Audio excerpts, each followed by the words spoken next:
Okay, showtime. We are live. Welcome, everybody. I don't know how many people are in here just yet. Another episode of the Barrett podcast, and we do have a lovely guest with us today, a fellow Brit, which is Nico. You may or may not know her channel, but tell us where you're from. What do you do here, Nico? Hi guys, yeah, I'm from the UK, as you just mentioned, a fellow Brit. A lot of people asked me yesterday, "Oh, are you from Yorkshire?" But no, I'm not. I'm from the northeast. I'm from Northumberland, so just a little bit north of Newcastle. And yeah, you can't really hear my accent, but I'm sure after a few beers, tell us where you're from. What do you do here, Nico? Let's get rid of that. So yeah, okay. I'm from the Midlands in England, so near Birmingham, but Oli was born a little bit further south than that in Worcestershire. But I've got a slightly stronger accent. I do lose it a little bit, but when I go back home, I'm speaking to my parents, I drop straight back into it. Yeah, definitely. Mine's so much stronger when I talk to my parents or friends or just kind of get drunk and then it comes out. I think we have all kind of like fairly neutral accents, so that's not too wild and crazy that people won't be able to understand, because that's what some of the northern ones tend to be like. So yeah. I think we'll be okay.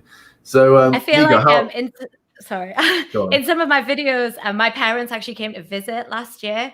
And in some of my videos, you could really tell that my parents were visiting because my accent was a lot stronger. Oh, really? Yeah, I feel like you could anyway, but I don't know about the viewers if they could tell or not, but I definitely could tell. That's nice. You had your parents over. Did you show them the ropes over here then?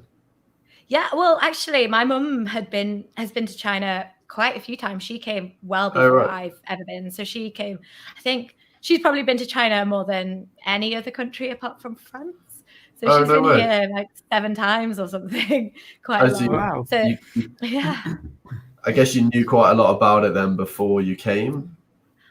Well, I knew what she told me about it because it was she used to work for a school and they did kind of an exchange. So they would go to China one year and then the Chinese would come over to the UK and they kind of showed them around and stuff. So she'd been a few times. So she told me about it and I guess maybe put the idea in my head before we came. And then when we moved here, they were like, great, we'll come and visit you. So they came to visit us in Nanjing and then in Beijing. So they've been twice. So yeah, that was kind of similar to me in a way, because Lee had been coming here 6 months out of a year every for like 10 years before I came. So I had I'd say a little idea of what it was like, but even when I came with all of what I thought I had knowledge about it, but it was totally different to what I expected when I touched on the ground. Everything was shocking me. Yeah, I think a lot of British people seem to think it's still a very backwards sort of underdeveloped country, because they have a lot of memories of TV from maybe 20 or 30 years ago. And I always remember there was a song that was really famous in the charts some years ago. And it was, I can't think of the name. It was a woman who sang. It was about 10,000 or 10 million bicycles in Beijing. And I just remember that from my childhood. Yeah. Yeah. But a lot of, certainly when I was growing up, a lot of the TV always showed sort of the sort of people riding around Beijing on their bikes in their grey clothes, clutching their little red books. And I think a lot of people in the UK still have that sort of image fixated in their head. The reality of it is you go to the cities and they're all driving around in Mercedes and Porsches and Ferraris and Lamborghinis and stuff. But, a lot of British people still really think that it's. I mean, your grandmother asked, didn't she, Oli, do they have supermarkets in China? It's important to differentiate between the younger generations and the older generations. I would never say that that's what like people my age would think, because there's a lot more awareness of it nowadays with documentaries and social media. And social media, exactly. Just the fact that there's obviously a lot of innovation happening here and people are starting to get to know that. So I think it's just the people with these fixated images of China, like the older generations that think that, which is kind of funny because they kind of get a shock when they see videos and stuff of ours. But I think it was quite good because obviously I know a lot of people who kind of feel the same, and they were asking me lots of questions about it before we came. But my parents are obviously quite open-minded. My dad had traveled a lot as well, so they were just kind of excited to come and visit. My dad hadn't been, and my mum had been loads, and she absolutely loves it, and she still does, and she just bragged about how amazing it was. And I think when she first came, she, up until this point, she said she just couldn't believe how much it had changed, because she visited Beijing, obviously, and she said, oh, well, when we first came, there wasn't really that many English signs and things like this. And now she's like, I just can't believe it's the same place. It's totally different.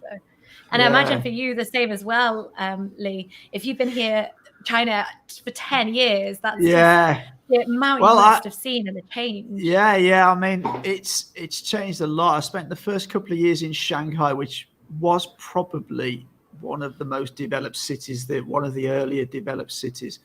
But then I spent probably 4 or 5 years in Guangzhou, and I saw a massive change in Guangzhou. I saw such a lot of old buildings being knocked down and demolished, and new skyscrapers going up. And I'd go back to the UK for like a month or 6 weeks, and I'd come back and it'd be like, I don't remember that being there, because like here they build infrastructure at such a pace. Things back in the UK that take years and years are done in like months here, aren't they? They really crack on. I mean, the new airport in Beijing's an example, right? Yeah, and it looks amazing. I haven't been yet, but it looks amazing. Actually, we just literally today recorded a video about infrastructure because I got the idea from the last live stream that we did. And not talking about the kind of, I mean, that new airport's amazing. And there's some amazing projects in China, obviously, all these world's biggest and largest. And to be honest, that's great, but that's not what affects ordinary people. So we kind of brought it back down to like the everyday infrastructure that changes. And one of the things that I mentioned was the fact that we lived in Nanjing for a year, and a whole apartment block got built beside us, a whole area with restaurants and big mall. I lived in Nottingham for 5 years, and I used to get the AWOB back to Newcastle, and for 5 years there was roadworks on that road. I know. It's like a constant thing in the UK. I mean, I always remember being in, I can't remember if it was Shanghai or Guangzhou once, and there was this area where they were block paving, and it was probably a good 100 square meters, and there was virtually none of it done. And I got up the next morning, it was like all finished, because they just have so many people to put on a job. And right by where I am now here in Shenzhen, they're building a new metro line. And like they'll like divert a road overnight. So you think, hang on a minute, there was a road here, and now it's gone in a completely different direction because they've like diverted all the traffic around where they work. You think, hang on a minute, I don't remember that. It's all changed since last night. It's like just, they just do things here in kind of days, what take months back home. Back home, it's like, we'll start at 8:30, tea break at 10 o'clock, lunch at 12, I'll finish at 4. Here, it's like 24/7. They just don't stop. I mean, obviously, drawback to that is you do get a lot of construction noise if you're living by a building site, but they do get things done. Pretty much they never stop it, do they? No, it's pretty amazing. My can't hear you guys at all. Carry on, refresh. Okay, so it looks like we've got a bit of a connection issue going on here, guys, so bear with us. So yeah, I just saying that here in Shenzhen, the speed that they get things built is just absolutely incredible. They absolutely fly things up. So metro lines, bridges, flyovers, and it's absolutely phenomenal compared to what we get in the UK. So we're just waiting for Oli and Nico to come back because they seem to have lost the stream. Oli, Nico's back. So yeah, so I'm just saying how much quicker they can do things here than back in the UK. Your connection is a bit funny to me. Is that my connection? Oh, so we've got some issue with the stream here. We need to try and get Oli back in and Nico. So we do apologise, guys. We will get things back up as quick as we can. It's obviously this time of night in China is such a busy time for the internet because everybody's accessing the internet at this time. So we're trying to get people back as soon as we possibly can. So with us, we can't.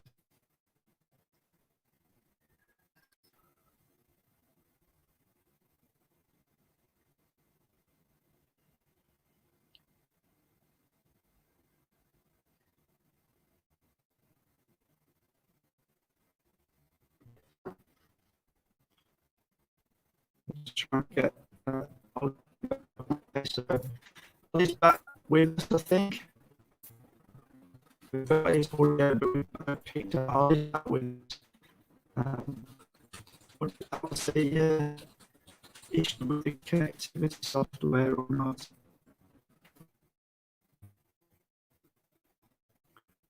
Hey guys.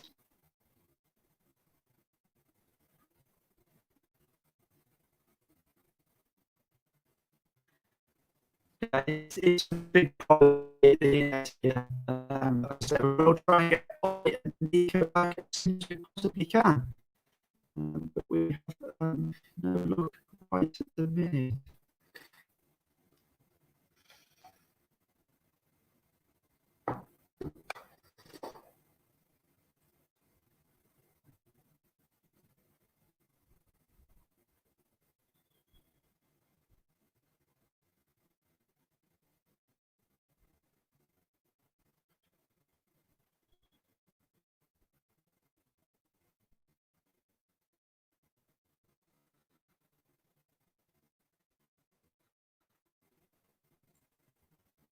Are you back? I'm Back. Okay. Oli seems to not be back yet. It seems as I'm okay, but nobody else is. I don't know what that is. So, You're a bit breaky for me, but I'm okay. yeah, I can just about hear you now, Nico. So tell people what you do here in China. Yeah, so you asked me this before. You asked me if I was a teacher, and I was a teacher when I first came to China. And that's why I moved to China, was to teach. But I got a job. Oh, I think Oli's back. I think he is. Yeah, let me add him in. Okay, Hi. it seems he's back. Holy moly! Okay, we're all back now. I need another beer. I know, I'm really stressed. Oh, what's going on there? Right. So anyway, let's forget about it. Yeah. So Nico was just telling us about what she's doing here What I do. in Beijing. So I was a teacher. I was a teacher when I first moved to China, and I moved to Nanjing to teach. And I got a new job whilst I was in Nanjing, and I still work for an education company. But I'm not a teacher. I work there. They have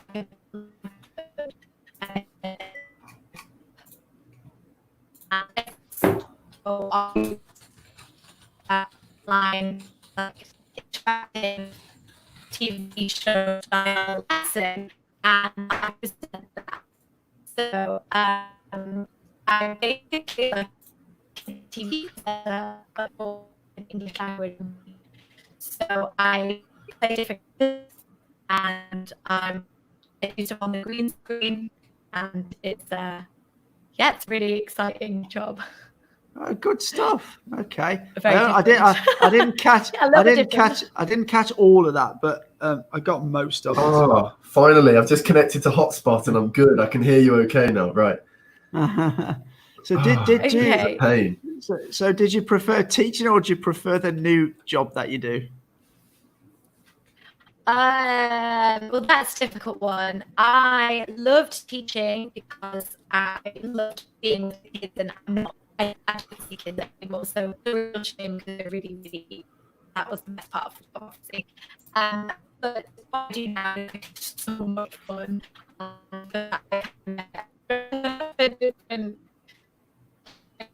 And different things that it's all it's on the camera. I love it. Good experience making every YouTube video because it's very different skills that I didn't have before. But maybe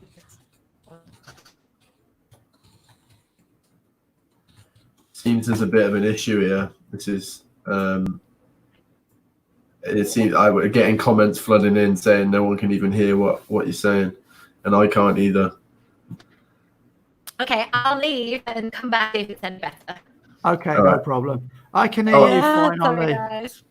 Okay, yeah. Okay. All right, well, anyway, we'll take this time just to shout a few people out and whatnot. Hopefully we can get this sorted. And yeah, but yeah, let us know where you're all tuning in from, because it's nice to see where sort of most people are coming in from. You know, people are coming in from all over the world. Do you want to give a few shout outs to people on the stream there? Yeah, so we got Quantum Alchemist, who's a regular here. Thank you very much for joining us. John, who's another regular. We've got, that was John SS. We've got Kalak. We have YKQ. We have Brittany C. We have Kent. We have Winpar. And we have Shenzhen. Thank you all for joining us. Appreciate you coming and tuning in. I think we're going with the Q&A next week, aren't we? So we'll just talk about that for a second while Nico comes back in. So next weekend on the Sunday, hopefully we can carry on doing it at this time. But it looks like we may have to kind of adjust things because it seems like we're getting a few issues every week with this. But we'll see anyway. But next week we're going to be hosting you're back in. We're going to be hosting a Q&A stream. So we won't have a guest and we'll be in the same location, and we'll just kind of interact with you on the comments, just answering your questions and whatnot. And that should be fun. But you're back in now. Yeah, I didn't. Oh, look, it's gonna. No. That's okay. It just happens. It was my dog's fault. Go again with what you do here, because I don't really think anyone heard, to be honest. Okay, so I used to be a teacher, and now what I do is it's the same company, and they have an app where the kids go on once a week and they watch like an interactive online lesson. So it's like a TV show, but it's for learning English. So it's like an interactive TV lesson.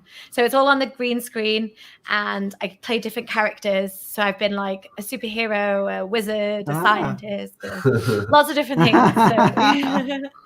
That's kind of fun. Yeah, it's super fun. It's a really it's an amazing job. So what sort of age of kids are you working with? We've done lessons for all stages. So it's from kind of kindergarten to primary, so from about 3 to 4 to about 9, 10. So it's all different lessons, and it's part of the course content as well. So it's making your patients sort of resilient then. Yeah. So I have a friend here. He was a guy that was on the show a couple of weeks ago, a guy named Tony, and he's been here about 12, 14 years, and he's been in teaching most of the time he's been here. And what he sort of said, he says that over that time he's noticed that young children have got far more naughty than they were back then. And he thinks they're a lot naughtier than kids back in the UK. What do you think of that, Nico? Would you confer with that? I don't have that much experience with kids back in the UK because I wasn't a teacher before I came. So I've only got the kids here. But to be honest, when I was teaching, I had about 18 classes, something like that. Whoa. Regular ones. And I would say there was only a few kids that were super naughty out of all those classes, and really they were really quite well behaved, and they're just so lovely, and they've got a lot of energy, but then so do I as a teacher, so I didn't mind. Yeah, so I just think it's sometimes here, because there was a one-child policy for a long time, that there's a lot of kids who've got like a set of parents and 2 sets of grandparents all focused on them. And some of them, they seem to be able to get away with anything they want, because like nobody wants to sort of scold or shout at them. And I just see how they're sort of mollycoddled sort of thing, because they're an only child, you know. Yeah, some kids do obviously have that only child syndrome type. People together, they're a bit spoiled, but generally I felt like the kids that I taught were amazing, so I had no complaints. They were super cute. I think Chinese kids, because they have like adult haircuts when they're like 4 years old. Yeah. I think they look really funny.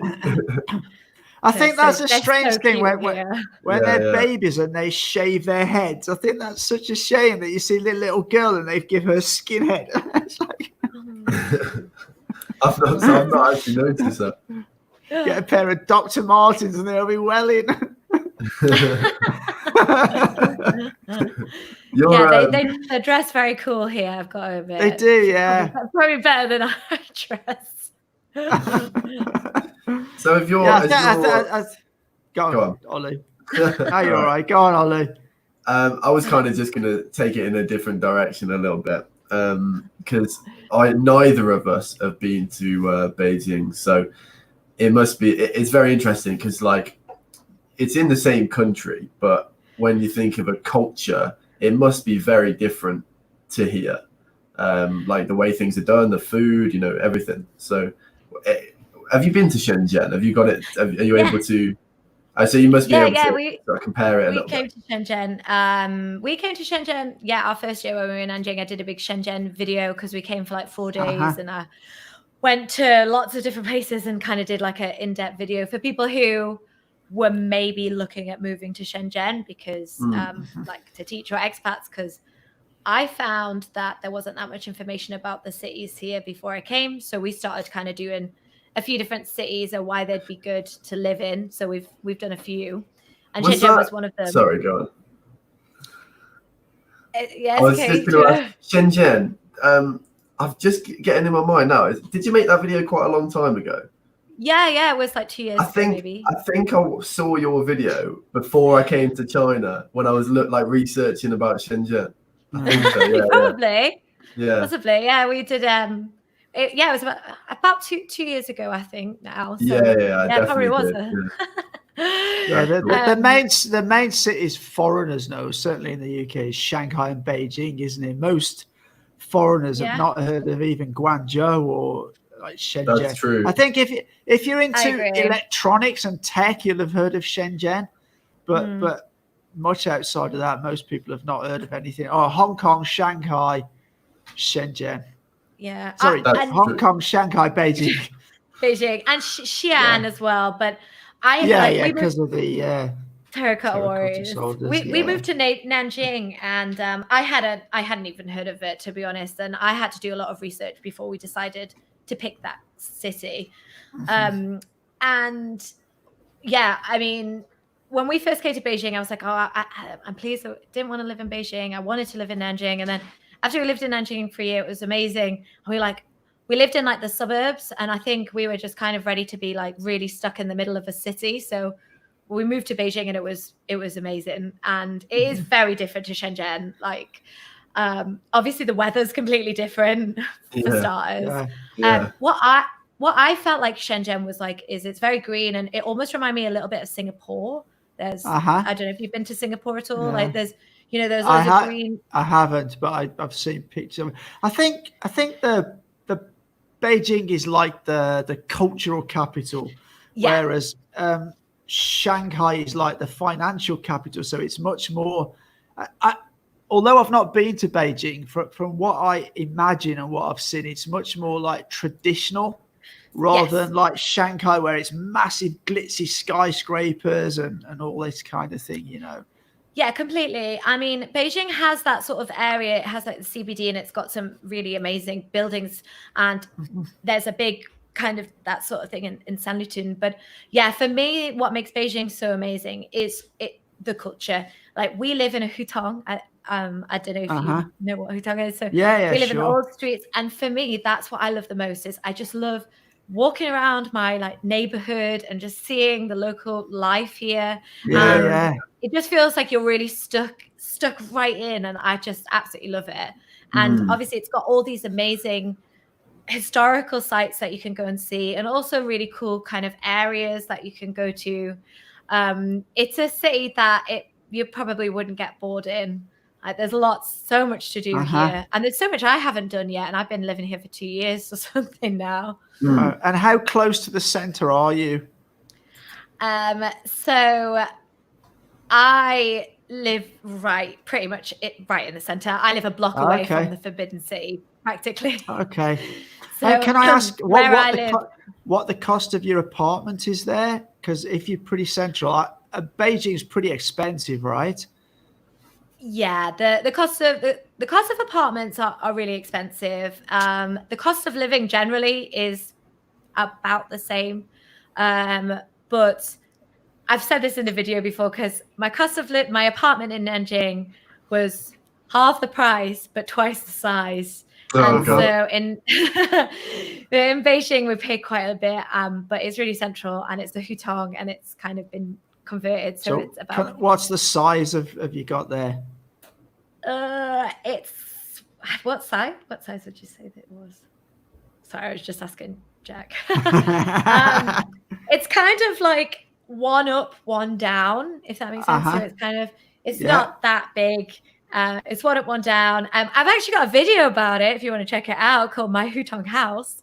And maybe after the show, let's watch that. Watch and see what it's like, because it's lovely. I love it. I mean, it's all kind of open, so there's not very much privacy if anybody's staying over. But for me and Jack, it's perfect. But it is quite expensive. Brilliant. It's like 8,500 a month. Oh God, yeah. Yeah, it's because that's what you get for living in the center. I mean, it's the same here. I have a fairly decent sized place here. I've got 85 square meters, but if I wanted that, we're about 45 minutes out of the center. But if we went into the center, I'd have to at least double that. I pay 5,000 here. But I'd have to at least double that to get this space, maybe more, maybe 12,000 in the center. I mean, property is pretty expensive in Shenzhen too. Did you just when we lived in Nanjing, Sorry, you just mentioned the mysterious Jack, but carry on. We'll talk about that after, because he was in one of your recent videos, and he's always behind the camera. Yeah, I was just going to say what our apartment was like in Nanjing. That was in our cost of living as well. That was massive. We had 2 bedrooms. It was huge, and that was only 3,800. But again, it was in the suburbs, so I imagine it would have been. But yeah, the elusive Jack. So basically, I don't know if you realise I don't film my own films. Sure, not clearly. So obviously, it's my husband Jack, and he's actually been in quite a few films, but just very briefly. Like in my glasses reflection, or in the door reflection, or in a picture of us, or just like sneakily, kind of a bit, thought it was a nice little add-in.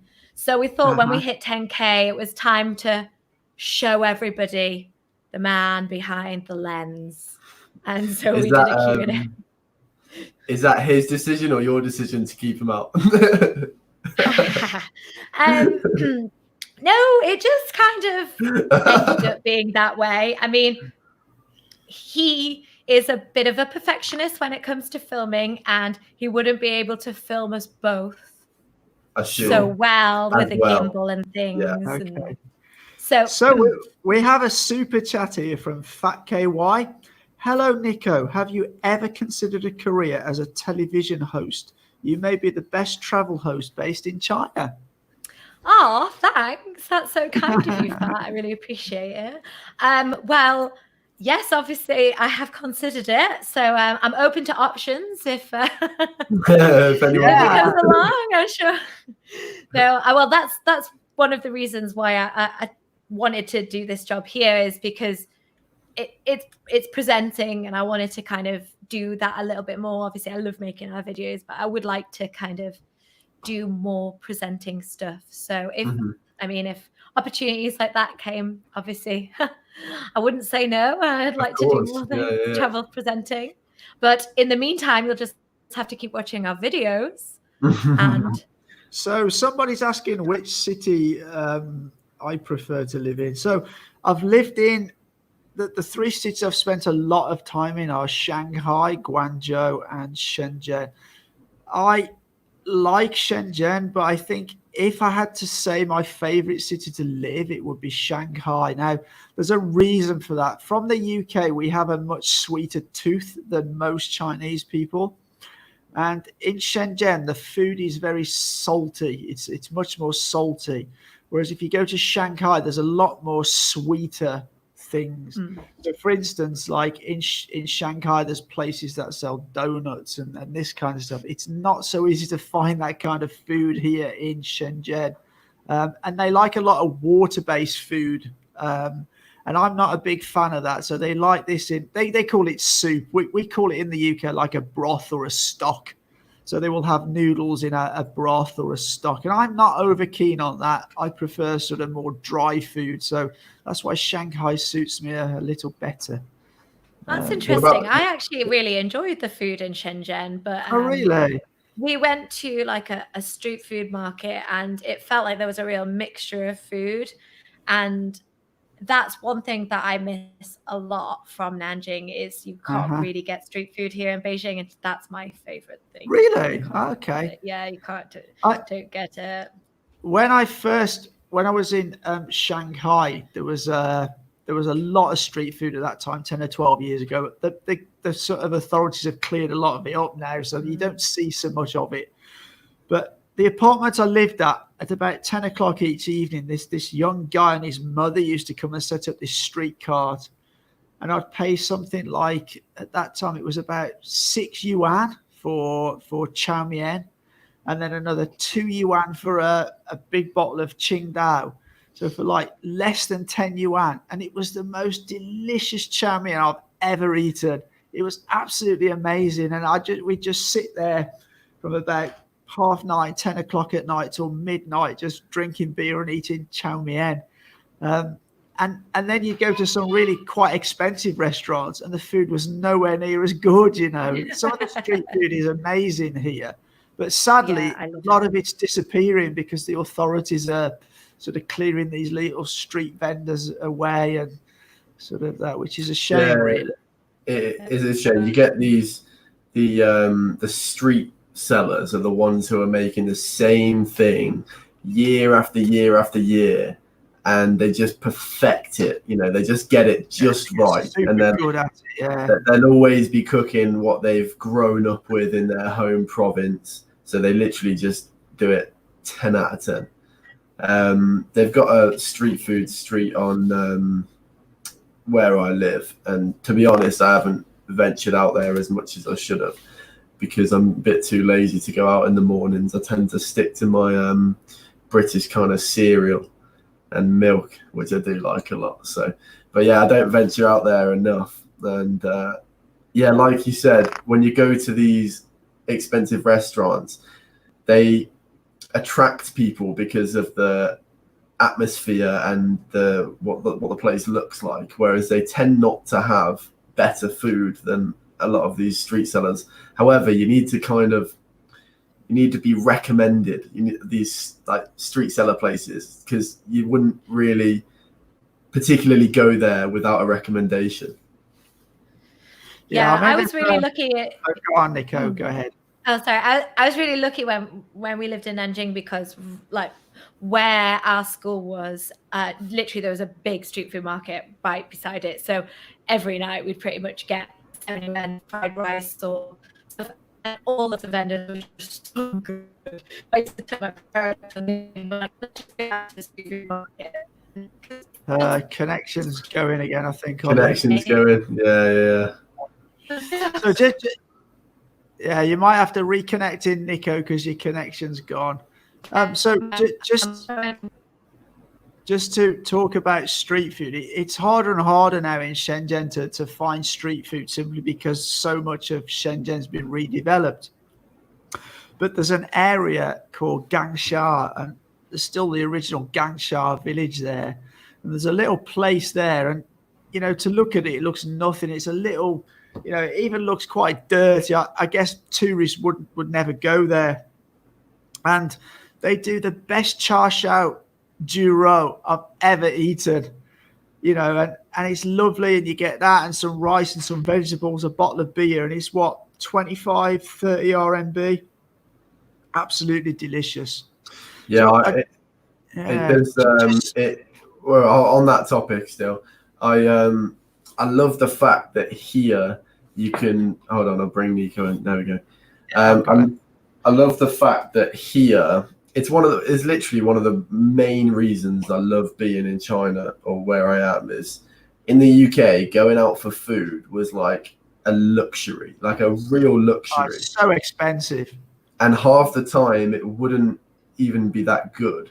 Whereas here it's like you can go out so much more casually. You don't really have to plan it. It doesn't have to be an occasion. You just go out when you feel like it, because it's much more affordable. And even if you are being a bit frugal, you can go to these places that you know of that do the sort of cheaper food, which is also really nice. But the only option you have back at home is like McDonald's or Burger King. They're like the cheapest food options you can go for, which is just rubbish. Like, you want some decent grub. Yeah, here you can get some really decent meals, for a fraction of the price what you can in the UK. Absolutely. Thank you, David Hodges. First time in. That's good to see you here. Hopefully you stick around for some future streams as well. Can everybody hit their thumbs up button if they're enjoying the stream, because it'll help us get out there a bit more and reach a few more people. So give that thumbs up a smash if you would. And anybody who's not subscribed to the channel, me and Oli, we do a sort of little bit more of the sort of edgy stuff on our channel. Nico's got a fantastic channel. Some of her videos are really, really good. They're well edited, thanks to her editing team she has. So they are really well edited. They're kind of a bit good production value on her videos. But we sort of cover some of the more, what would you say, edgy stuff, Oliver? Or kind of more controversial, that raise a few more eyebrows, I guess. So I just want to sort of kind of plug a video that we've got coming out on Monday. So I don't know whether you're aware, but there's a whole bit of news kicked off about America imposing more sanctions against Huawei. And I've got a video coming out. Well, we've got a video coming out on Monday that sort of talks about that and discusses some of the questions around it. So keep a lookout for that one. Yeah, the people that are into that, I think they're gonna that'll raise a couple of eyebrows. Yeah, Ying Gong. I also like Hangzhou. It's absolutely beautiful. I've been there twice, especially around the West Lake area. It's just absolutely amazing. It's really, really nice. Yeah, Hangzhou's amazing. That was the first city we visited when we came to China. And it was on a holiday, and it was just, it's just such a beautiful. Yeah, it is. It's a really, really nice place. It's actually quite a wealthy city. I think a lot of people with a lot of money live in Hangzhou. What I would like to ask you guys is what is the best, what's your favorite city that you visited in? What's the best city? What's your favorite city that you visited in China? Well, I've lost you. I can't. Favorite city. My favorite city is Shanghai. If you can, what I've done, I'll just show you quickly, so it's the quickest way to resolve it. I've opened a hotspot on my phone, and then I've connected my computer to my phone's data, and then it's been fine for me from then on. So if you try that, it might start working. I'm gonna, because we can't hear you at all. Okay. I'm going out. complicated. Okay. Let's hope you're back in a minute. Um, So yeah, I just from a point of view of the food, I think that my favorite city would be Shanghai. I really like Shenzhen as a city, but I don't get on with the food as well here as I would in Shanghai. There's a lot more sweet, sort of sticky cakes and stuff in Shanghai that I love. There's a store called Paris Baguette, and I could just go there every day because it's just like English cakes and buns and sweet things. So I have been to a few of the sort of first tier cities, but I wouldn't really say I don't really have a true representation in my mind of what they're like to live in. You know, I've only ever been to them for a couple of days, so you know they're cool places to visit, but it'd be a totally different experience if I was to stay there long term. So I don't really think I've got I would kind of just be guessing, to be honest. Yeah, I think as a tourist, you see a completely different aspect of cities than if you actually live here. Yeah, like Tom, who we know, just was saying, because I was telling him we were going to Chongqing soon, and he was saying how much more relaxed that city is, and he was like, yeah, you know, it'd be great because you can kind of take your time, and you know, it's just a much more relaxed vibe than Shenzhen is. So I didn't really preempt that being a thing because it's such a massive city. Yeah, me too. I wouldn't have been aware of that. Go Stanford! Thank you for your generosity on that one. You guys are great YouTubers. Thank you very much. Yeah, but I'm interested. I'm looking forward to going there because hopefully we can get that sorted out. When we can. Brittany C. Paris Baguette's chocolate croissants are amazing. Yeah, I miss them so much. We do have a few sort of bakery stores here in Shenzhen, but they're not anywhere near as good as the ones in Shanghai, and I so miss that because I like my cakes and my croissants and my sort of sticky sugary things. So yeah, I really miss that. But they're pretty amazing. Paris baguettes. So I could spend lots of money there. We're ever so fast approaching the 100K mark, which is a bit bizarre, a bit mad. It is. It's a bit mind blowing.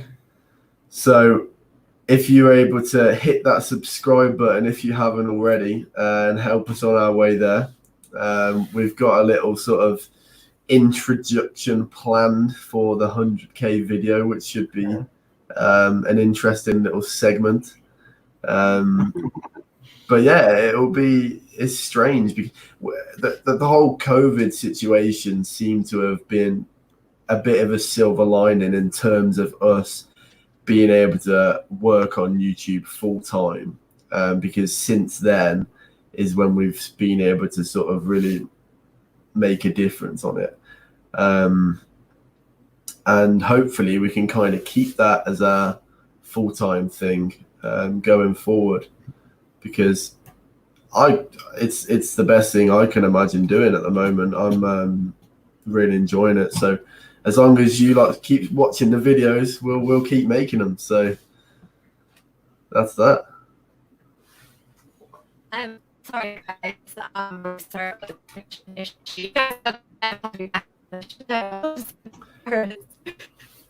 You're still a robot. You're still a robot. I don't know what's happening. Don't worry about it. Just because this kind of happens in China, doesn't it? Sometimes it's in the evening. It just all sort of goes slow. What we might do, because we've had this issue a couple of times now, we might have to look at changing the time a bit, because when we did it in the morning, we had no issues. And it seems to be the case that in the evening, you've got so many people cramming onto the same servers that it just kind of blows it. Yeah. So I'm just gonna address a question to me here from Fat KY. He says, "Hey Lee, can you discuss how your view on China has evolved over the years? How did you get to the point where you believe Western media may have distorted views of China?" Well, for a number of years when I was here, I would spend sort of 2 or 3 months here, and then I would go back to the UK for 4 to 6 weeks and back here for 2 to 3 months. And I'd do this flip-flopping sort of 4 or 5 times a year. And what I found is every time I went back to the UK, I'd get talking to people about China. And it was as if they always thought they knew more than us. Oh, yeah, but this happens in China. People in China don't have any freedom. They have to do everything the government tells them. They're oppressed. They're not allowed to do things. They're not allowed to practice religion. They say, well, I don't experience any of this. I see that people are pretty much just like here. They go out shopping, they go to bars, restaurants, pubs. I mean, certainly in Shanghai, there's a very active nightlife scene. There's many bars, pubs, and clubs. And at that time, sort of 10 or 12 years ago, I was a bit young. I'd partake in that sort of scene a little bit more. And, I just couldn't sort of relate what people in the UK how they were talking about China to what I was seeing there. So I started to read sort of more and more sort of news that was, in the Western press. And over time, I feel they've got more and more. In fact, I've got to the point where I feel now that, journalism in the mainstream media needs to have some sort of reset, because whereas if you go back 20 years, journalism was journalism. They would look at stories, they would investigate stories to make sure they were factual. Now, they just, you get one media outlet release a piece of news and another 50 just parrot the same information.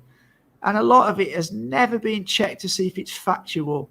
So I'll give you a quick example here.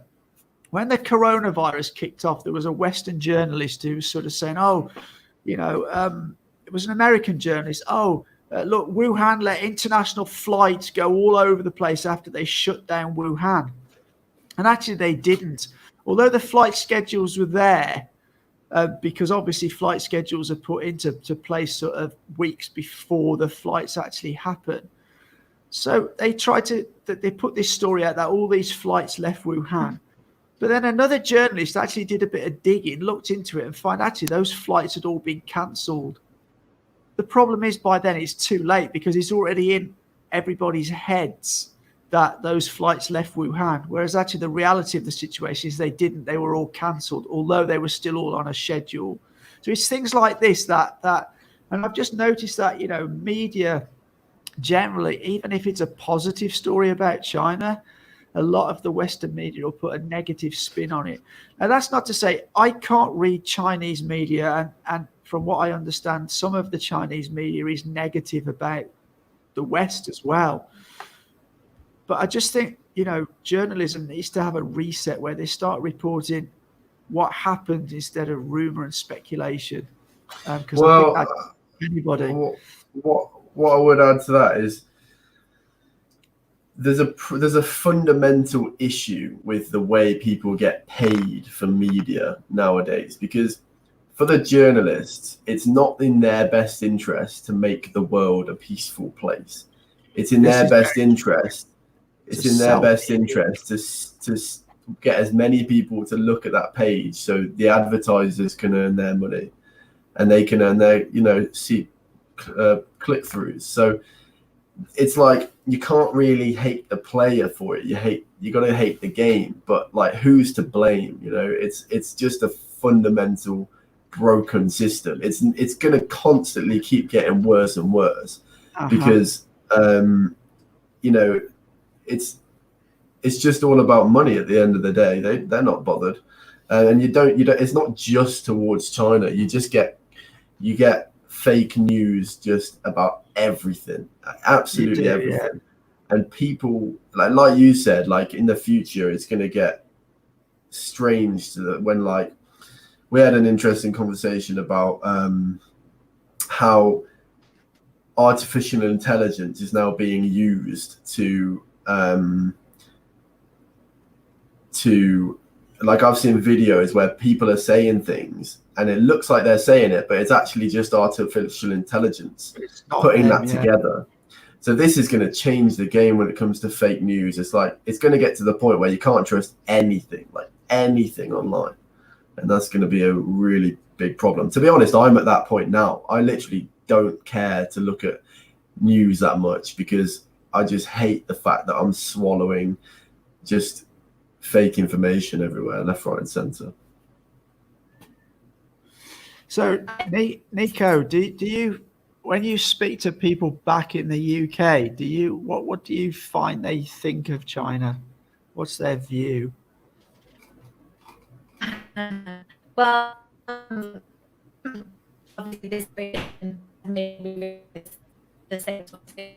I've never actually realized before. It seems like we're still having a problem. I hate to cut you off, but I can't hear what you're saying at all.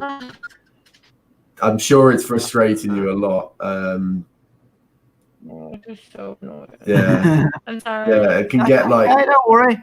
Yeah, it is frustrating, but don't worry about it too much. You know, these things happen. I'm gonna try again. A different internet. You know, source. if this one doesn't work, if this one doesn't work, we'll have her again in the future. And, you know, we can sort of chat more there because we're not able to sort of talk to her much at the moment. But carry on with that anyway. That's my view, that at the moment, and it's getting progressively worse, that you're literally just not able to trust anything online, and that's a real problem. Yeah, I mean, for me, it's a little bit different because I'm a bit older than you. So when I was growing up, a lot of the news came from sort of very respected news organisations. You know, primarily the BBC. Although the BBC sort of do lean a little bit, but I think, you know, in recent times they've got, you know, fallen into the same boat. And I think with the advent of a lot of sort of smaller news organisations popping up on social media and YouTube, I think it's getting more and more difficult for young people to actually filter out what is actually real news and what isn't real news. I disagree that it's just younger people. I think that's everyone. I don't think it's just younger people that are finding it difficult to filter out. That's not just because I'm young. I just think that is the case. You know, you can't. I think it's also dangerous for you to trust certain places. Yeah, of course, there are certain more respected organizations. If you're getting your information from, you know, crazynews.com, obviously it's not going to be as truthful as something like the BBC. However, you know, I've heard time and time again that sort of respected organizations are still using their power to kind of mislead audiences, which is an issue. I think the biggest problem is that not enough journalists do proper due diligence anymore. They don't actually look into the facts. You know, I've got a few videos I'm working on now that'll expose some of that. And there's there are still a few journalists, but it seems as that they don't get airtime. You know, there's a journalist in the States called Max Blumenthal, and he's a very, very good journalist. So he really digs down into the facts. But unfortunately, a lot of the main networks virtually give him no airtime because, like, people, it's almost as people don't want to hear the truth because it's just not sensational enough, you know, and it doesn't get the viewers, it doesn't sell the media, just like you're saying, you know. So it is really becoming a problem. I think it's really important that you need to fact check yourself. Yeah, I give an example recently, right? So you got Trump and Mike Pompeo in the States going, so, oh yeah, the virus came from a lab in Wuhan. Yeah, there was no evidence whatsoever to corroborate that. But the problem is, once it's out there in the media and 50 news channels have all, you know, relayed it and amplified it, straight away it's in people's heads. So something that is completely untrue is already in people's heads. And I think that's so dangerous, you know, and with the internet, the speed that news gets around nowadays is like way faster than it ever was. You know, I remember when I was young and like the news, it came from a newspaper, and that newspaper come out in the morning and in the afternoon, or the radio. You know, there was no internet. You know, now you can get instant news, and this is sort of causing things because so much is taken out of context, out of, you know, it just goes crazy, I feel. Just going to shout out, Josh, you, big fan of yours. Keep up the good work, so stay safe. I'm not sure who that was to, if that was to us or Nico. We see both here on the back end. But thank you for that one. I don't know if that came in yours. Sorry, Nico, if it did. I don't know. It's the same. And there was another one as well. Oh, right. No candy. It's a super sticker. I don't know who that's to either. I know yours, thanks for that. Like with the similar to what you were saying, it's kind of like how you've got this ability to share sensationalist things in a matter of, you know, hours or even minutes sometimes.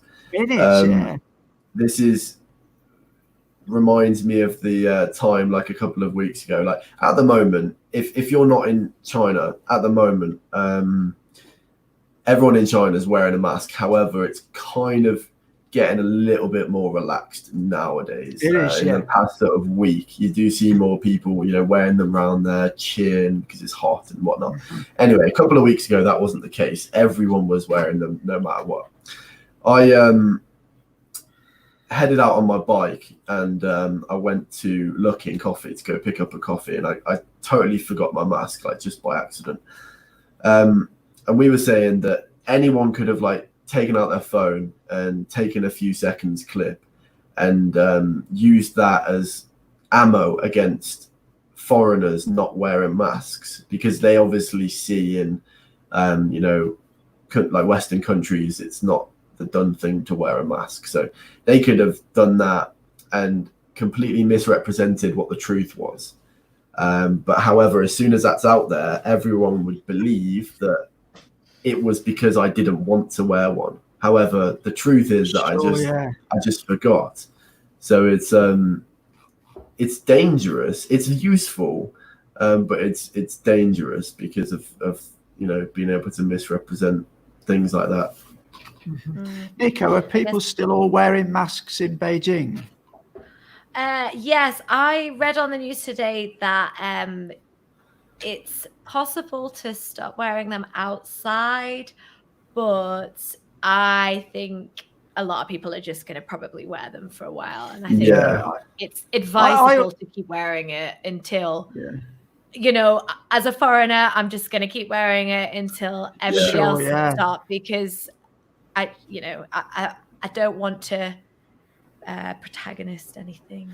I found that we went out tonight and we went to sort of it's a sports stadium, Daiguin Stadium, and there's like a running track. It's an outdoor one, so we're walking around. There's a lot of people run. A lot of families go there in the evening to sort of run around. The kids playing there. There's a football match going on, and I would say probably 60 to 70% of the people there weren't wearing masks. So I actually took mine off because I find it a bit difficult in this hot weather, and I think it's okay when you're outdoors. But I do tend to feel a bit, if I'm walking down the road and I'm not wearing it, I'll be carrying it in my hand.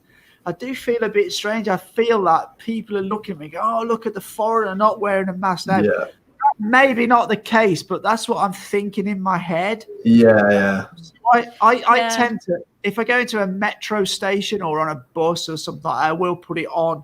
But where I'm walking in the sort of road and there's not many people about, I'll tend to take it off. Because it's very humid here in Shenzhen, and it is quite a problem, especially being asthmatic. It really gets so hot. It's really difficult. I had the same thing today. So we went out and we recorded a film, and there was bits of the film where we were kind of in this little kind of community park area, and there was nobody around. So for those bits, I took my mask off because it's really hard to do it, to speak with the mask on. But there was lots of other points where obviously I was in the subway, I was on the street, and I made sure I had it on. And I kept messing up because I felt like I was just like eating the mask almost, because I'm trying to breathe, and it was just so difficult to speak and do videos when you're wearing a mask. It is, yeah. You know, it's necessary. So it makes you sound kind of muffled as well. I do struggle with that, and because I've got a big nose, it always pulls it over my nose, and then people shout at me for moving my mask with my fingers. And like I actually wear glasses. I tend to not wear them when I'm making videos because it's harder. And then if I'm wearing them to work, they just steam up, and you're just like, oh. It's very stressful. So, but just want to give a shout out there to Alex over at Reportify Media. Thank you very much for that, Alex. Thanks, if you Alex. haven't, go and check out his channel, because he's got some good content on there, especially about Chongqing. He spent some time there, and he's got some pretty good videos on there. So go and have a look. Are you in? Just let people know about the show next week as well. I think. Yeah. So, as some of you are aware, there's a Saturday morning show. I'm going to be back on that show on Saturday next, and it's going to be a really hot one. I believe there's a couple of other older people who've been on there before coming back on, so it might be a bit of a controversial one. It might be one that sort of gets rocking with some of the sort of more controversial topics going on here in China. So be sure to tune into that. So it's a Saturday morning at 9 o'clock China time, that is. And Nico, weren't you on that yesterday? Yes, yeah, I was on that show yesterday, and I was on it a couple of weeks ago as well. So yeah, I'm not on next week's show because it's way out of my depth. I'm not a controversial YouTuber. I just like to show nice travel things. I appreciate that though, because it's like I always search on YouTube before I go to somewhere. And earlier I'm planning to go to Inner Mongolia soon, and I did a quick search, and guess who popped up? You popped up for Inner Mongolia. So I watched that video, and that looked really... Actually, I've got a great contact. You should go to the place that we went to. It's amazing. It was really, really great. Really, that kind of I don't know what they're called, but like teepee kind of thing outside. The yurts, yeah. It's an Inner Mongolian family, and they own these yurts. So they have a few of them, and it's just them for miles. It's not like a tour or anything. It's just really kind of more off the beaten path experience, and you can just hike all around that area, and it's got desert and a lake and grasslands, and it's really beautiful. For me, I don't really like organized fun. No, so, I agree. Yeah, no, I like to do my own thing. Yeah, I'm not a big tour person, so we decided to go there for the October break, and it was amazing. We actually met a guy that we met in Inner Mongolia last night, and now we're thinking maybe we should go for the June Dragon Boat Festival again. We might go back. It's beautiful. Just a quick question I have here, right? So the assumption in the West is that Beijing is absolutely terrible air quality. So can you give us a on the ground opinion of the air quality in Beijing? Well, I always say this in my videos. The air quality is a bit like weather, and some days are good and some days are bad. Mm-hmm. Honestly, I feel like I was a little bit worried when I moved to Beijing because I'd heard it was really bad. I'm asthmatic, but actually it's been pretty good. I would probably say I've worn my mask for about a week out of 2 years because the pollution was that bad. It's never to the point that you can't see. Whereas there was days in Nanjing where I'd look out of my window and I couldn't see the high rises because the pollution was that bad. But here in Beijing, I don't feel like it's as bad. And it's certainly improved in the last few years. They have been working a lot to make sure that it's not that bad. And in the summer, we have these beautiful sunny days. In the winter, we have these beautiful sunny days. I actually think the weather's pretty good here in Beijing. I like it. we're pretty lucky in Shenzhen. Shenzhen, the air is very, very clean. It's probably one of the cleanest cities. I mean, I suffer less with my asthma here than I do when I'm back in the UK, actually. Me too. And, yeah, I mean, I've got one of these sort of air purifier things in my apartment, and it gives you a readout of the air quality. It's always really, really good. But if you look at Shenzhen, and I don't know of any other cities like this, all the buses, every bus is electric. Pretty much all the taxis are now electric. And there's way, way more electric cars on the road than I've seen in any other city. You know, there's a lot of Teslas, BYDs, Neos. There's a lot of electric cars. It's not all electric, but there are a lot more. And one of the reasons that is if you buy a new car here in Shenzhen and you don't already have a number plate, it can take up to a year to get a number plate and cost you a lot of money if you buy a fossil fuel car. But if you buy a new electric car, you can get a plate immediately. Wow, that's really interesting.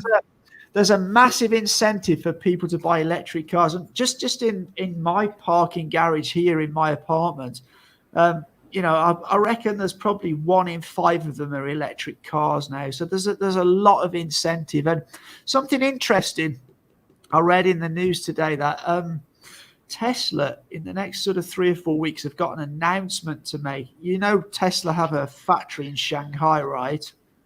Well, one of the big factors for people buying electric cars is that they're more expensive than an equivalent fossil fuel car because the batteries are expensive. But apparently this announcement Tesla have got, it's to do with that they've got a new sort of generation battery which brings the price down quite considerably. So it's reckoned that the cars will become a lot cheaper, and getting his Model 3, which is his basic entry-level model, will almost be the same price as a sort of entry-level fossil fuel car. So that will be really interesting, because I think the market here for electric cars is going to skyrocket over the next 5 years. Yeah, well, I think it's also like, I find it insane. And when I first got here, it blew my mind, just the amount of people going around on 1, electric bikes, and then 2, e-bikes. Every other form of electric personal motor you can use, you know, Swegways, electric scooters, electric skateboards, you know, some things I see and I'm like, I've never seen that before. And the thing that gets me is like, it's not just young people, it's all ages. You know, you've got some businesswoman in high heels zooming next to you on a Xiaomi scooter. It's like, what? It doesn't make any sense. And then sometimes you see, like, I've seen like it must be a guy, he's like 70 years old and he's got his shades on and he's rocking around on this Swegway and he's holding his like 4-year-old to go to school. I'm like, what? That's, you only see that in China. Do you have in Shenzhen? In Beijing, there's lots of these like tiny little like cars. I call them like a hutong mobile because I see them like really a golf often cart. in hutongs. Well, not open like a golf cart, like a little like egg type car, and they drive around like it's like a mini car, and they drive them in the bike lanes. And I guess they're electric too, so you can fit like the driver on the back. Maybe they're a Beijing thing, but I see them really often here. Yeah, I've not seen them. The police have, a lot of the police here have like these kind of golf carts that they drive around on. They're quite cool, like electric golf carts. And then they've got these sort of Segways that are like these massive wheels on them. Oh, they're awesome, aren't they? It's like massive big Segways with like all police lights on them and all sorts. They're so cool. Have you been on one? A Segway? I haven't got one, but I've been on one here. Yeah, they what gets me is that the police. So you can't own a petrol bike in Shenzhen. However, that rule doesn't apply for the police. No. They can come straight up, you know, behind you on a petrol motor, and they can even take your, I don't know what the fine is. Either they fine you or take it off you. I don't know, but you can get some sort of penalty for having a petrol bike when they can come and stop you on a petrol bike. Like, yeah. Oh, just while you're on about, what they want, can't they? Yeah, just while you're talking about police, when I was in Guangzhou, probably going back maybe 6 or 7 years now, maybe not quite as long as that, but I always felt that sort of the kind of police sort of looked at things with one eye. And that was something that really opened my eyes when I come to Shenzhen, because here the police really enforce the law quite strictly, where in Guangzhou it's like you'd often see motorbikes riding on the pavement, and you'd see petrol motorbikes and people sort of breaking the rules, but not major things, but they were breaking the rules, and the sort of authorities tended to turn a blind eye. So let me give you an example. At that time in Guangzhou, you could go to a metro station, and like half of the people had put the bag through the machine, the other half wouldn't bother. Yeah. Whereas when I came to Shenzhen, there was no way that was happening. It was like everybody puts their bag through the machine. Yeah. It has improved now in Guangzhou. You know, I've been back a couple of times, sort of about a year ago, and they have tightened up. But that was something that struck me when I came to, like sort of parking. People would just park on the pavement, double park on the road and that in Guangzhou, and nothing seemed to happen. Here, like you get a ticket like within an hour. You know, they're really, really strict here compared to what I saw in Guangzhou. What about in Beijing? Are they pretty strict? Yeah, I mean, there's a lot of, obviously it's the capital, so there's always a lot of kind of police and bounds and stuff. I mean, people put their bags in. I think people just don't really break the rules that much here. It's kind of that everything seems to just flow really well, I think. And yeah, I haven't really noticed that. I obviously haven't been to Guangzhou yet, so maybe I would feel differently. But yeah, I haven't really noticed that. It's definitely a different vibe in Guangzhou to what it is here in Shenzhen. And I've said this many times before, the population of Guangzhou are majority Guangzhou natives. And my opinion is that there's a lot of people who've become very wealthy there, but there's a lot of people who don't have a great education. So they have the money without the education. Whereas in Shenzhen, the population is a lot younger, and they are quite a well-educated population because it's the high-tech sort of area of China. There's, most of the young people here you speak to, oh yeah, I did my master's degree and I've got a PhD in this and a master's degree in that, because they're all working a lot of the higher tech companies. So it's a very young, educated population. So it's a completely different vibe to Guangzhou. I heard that the average age in Shenzhen was like 28 or something. That wouldn't. I don't know how true that is, but that wouldn't surprise me. Statistic. Yeah, I mean, I know. You'll go to places like, I mean, we went to Meizhou, which is a small sort of kind of a village, really. They call it. It's not even a city, so a small town. There's probably about 500,000 people there, I guess, but in Chinese terms, it's a small town. And it was like so many old people there, compared to Shenzhen, where you walk around the sort of Futian and you don't see that many old people.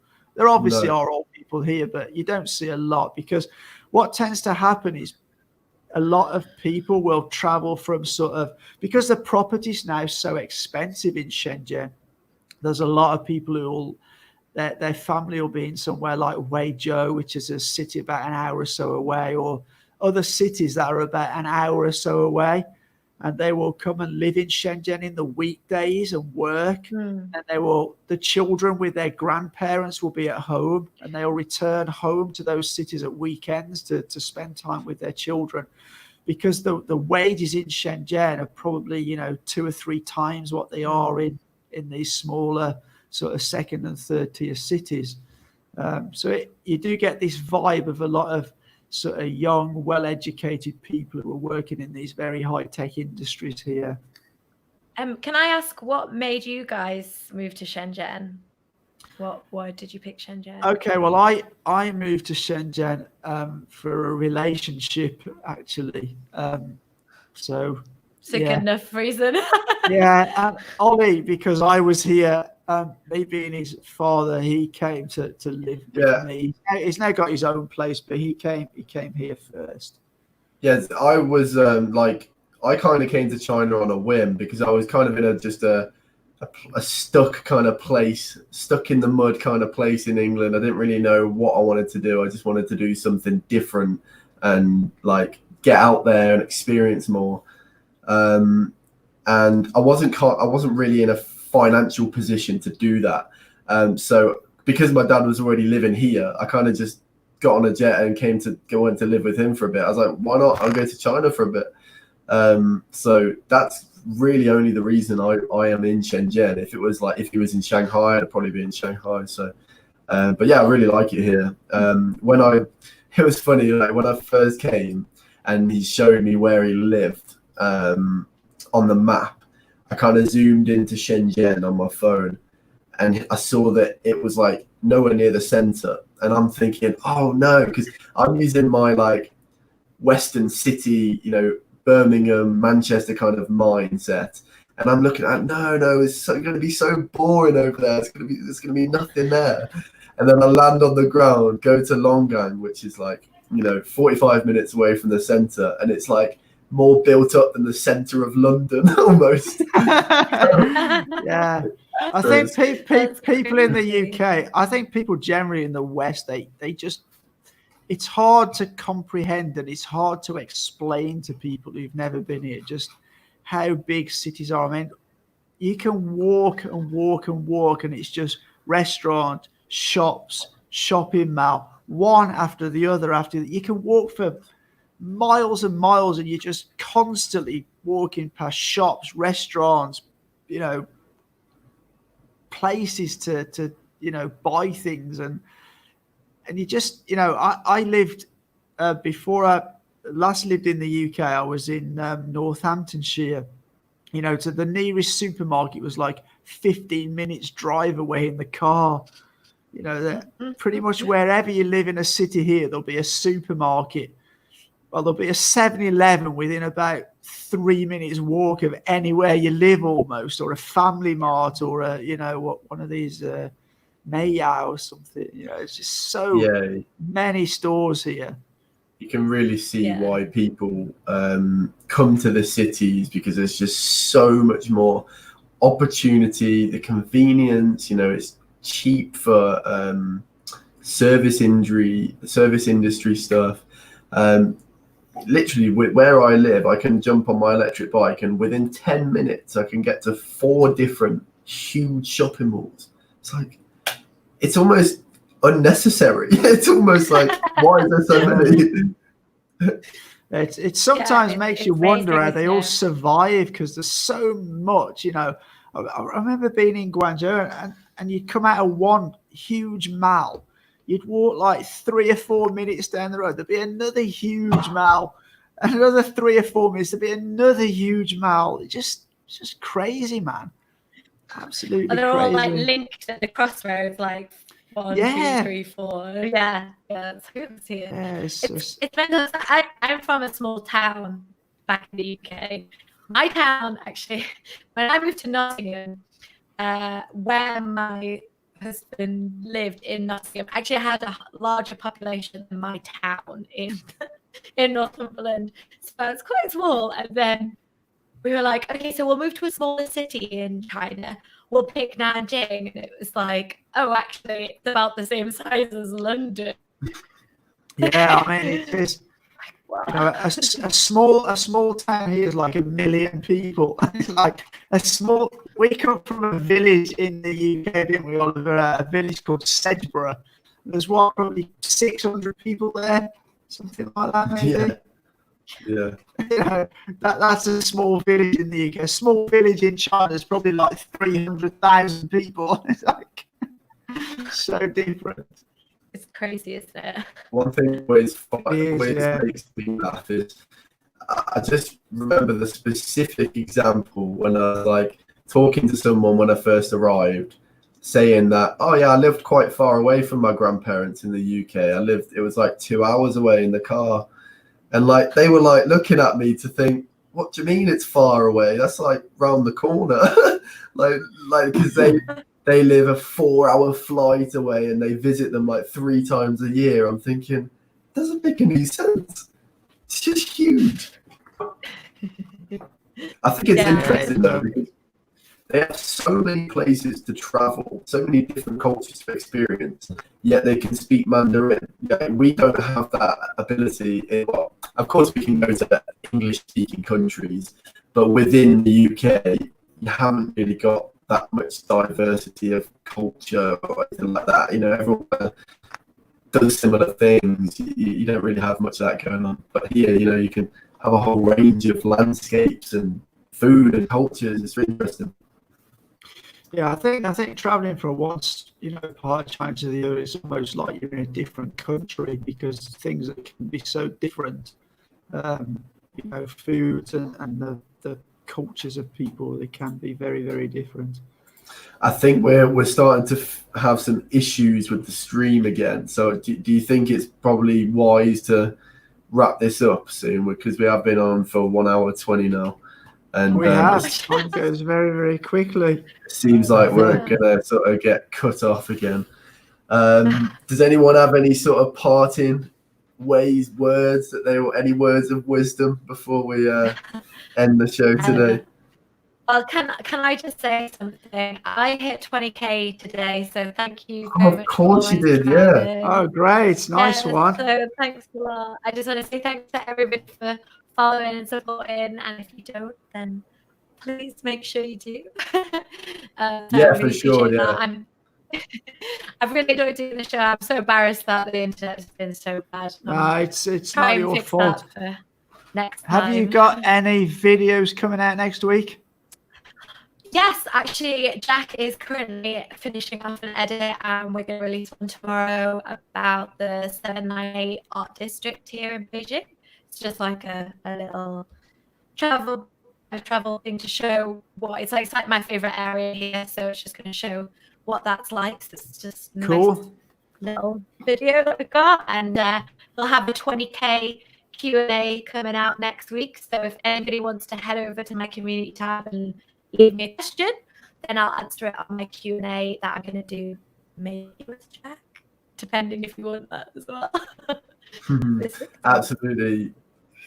Yeah, okay, hold on one second. Just head over to Nico's channel. Anyone watching on our channel, make sure you head over. Oh, wrong direction. Head over to this side, and the link would be down in the description of this stream. So go over there and help go on the way to 30K.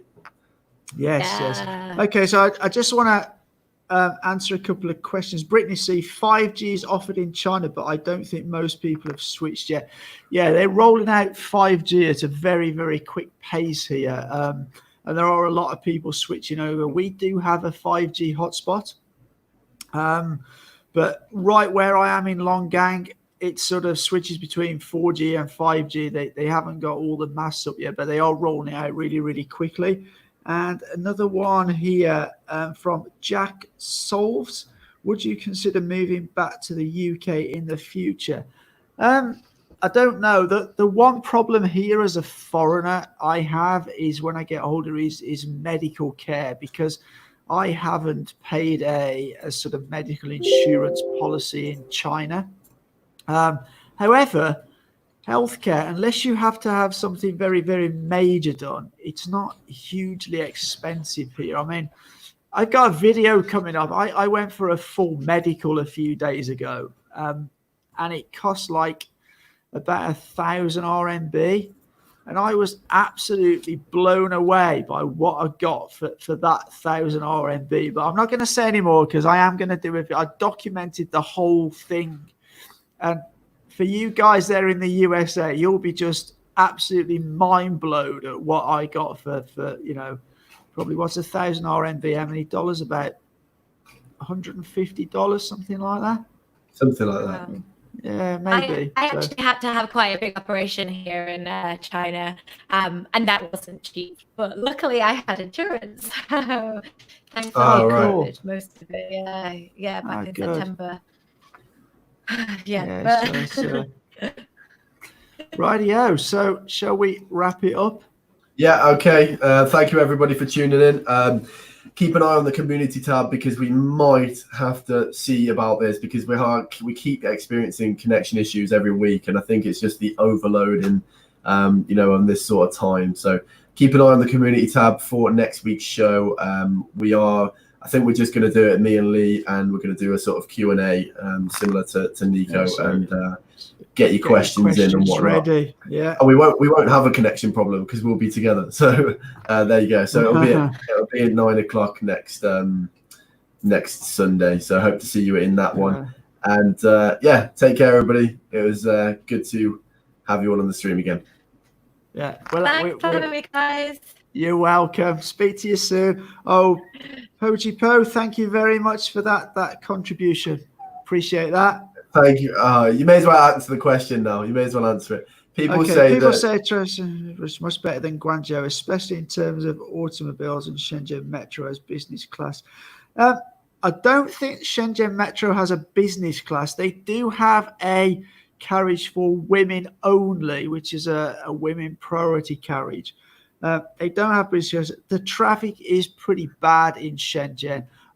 We do have a car here, but we don't use it that often because by the time you've got somewhere and try to park, it's quicker a lot of the time to go on a metro or a bus. The metro's fantastic here. It gets you there pretty quick, and it's very, very cheap.